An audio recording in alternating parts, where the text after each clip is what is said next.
नमस्कार मेरे सभी साथियों को, मैं रामचंद्र चौधरी रामास्तर के एपिसोड में आप सभी का हार्दिक स्वागत करता हूं। आपने अभी तक पिछला एपिसोड देखा है कि नहीं देखा है? अगर नहीं देखा है तो तुरंत ही एपिसोड जरूर देख ले, क्योंकि वह एपिसोड भी आपके लिए बहुत ही ज्यादा महत्वपूर्ण था। आज की इस एपिसोड में अपन बात करने वाले हैं कि पशुओं में एक बीमारी बहुत ज्यादा प्रचलित है। उस बीमारी का नाम रहता है ब्रुसेलोसिस। अगर वैसे बात की जाए तो ये ब्रुसेलोसिस बीमारी है, ये एक जीवाणु जनित बीमारी होती है।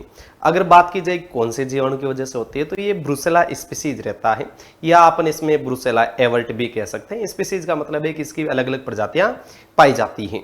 ज्यादातर भ्रांति ये है कि जो ब्रुसेलोसिस केवल मादा पशु में होती, नहीं, बिल्कुल गलत है।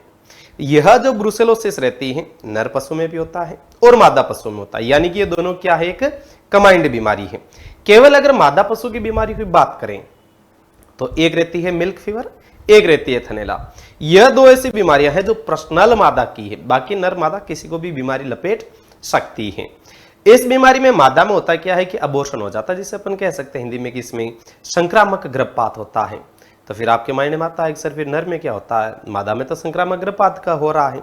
तो जो नर पशु होता है इसके जो वृषण रहते हैं टेस्टिस, इसमें सूजन आ जाती है, बड़ी विपदा की बात है।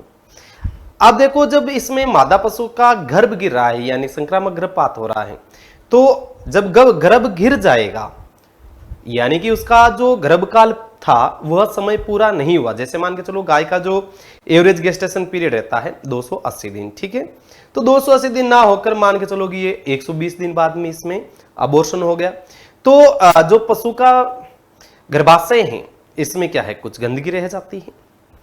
अगर वह पशु के शरीर में रह जाएगी तो पशु के लिए क्या है, विष का कार्य करता है। अब ये विष का कार्य करेगा, अगर कुछ ना कुछ अंदर रह गया थोड़ा बहुत भी शरीर में, तो पशु की क्या है, कभी कभार मृत्यु हो जाती है। तो फिर करना क्या पड़ता है? करना पड़ता है कि इसमें पशु के पेट की क्या है, सफाई करवानी पड़ती है।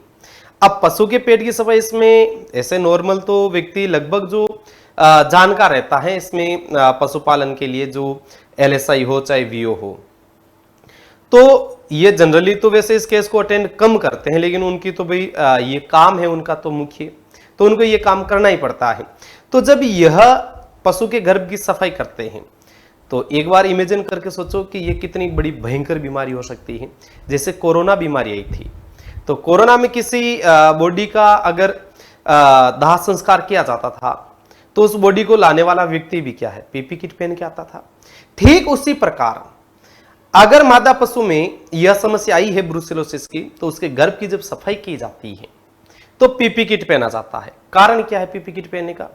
कारण यह रहता है कि यह बीमारी पशु से मनुष्य में आ जाती है, और मनुष्य में ज्यादातर जो पशु के फील्ड का जो काम करते हैं उनमें घुटने दर्द की समस्या देखना ज्यादातर पाई जाती है। रीजन यही रहता है कि उनको पता ही नहीं चल पाता किसी किसी को तो कि भाई इस पशु को पहले ब्रुसेलोसिस भी हो रखा था, और उसका फिर वो ट्रीटमेंट करते थोड़े थोड़े उसके लक्षण क्या है कि इंसानों में भी आ जाते हैं। तो ये बड़ी ही खतरनाक बीमारी मानी गई है। तो ध्यान रखना है कि जो रामास्तर के एपिसोड में आपके लिए जो टॉपिक रखा जाता है, बड़ा ही शानदार टॉपिक रखा जाता है, और इन टॉपिकों से आपको देखना है कि जो आपकी परीक्षाएं रहेगी उनमें आपके कितने शानदार वाले प्रश्न रहने वाले हैं। तो कैसा क्या रहा है इस एपिसोड में आपके लिए जानकारी, मिलते हैं रामास्तर के अगले एपिसोड में। तब तक सभी को राम राम।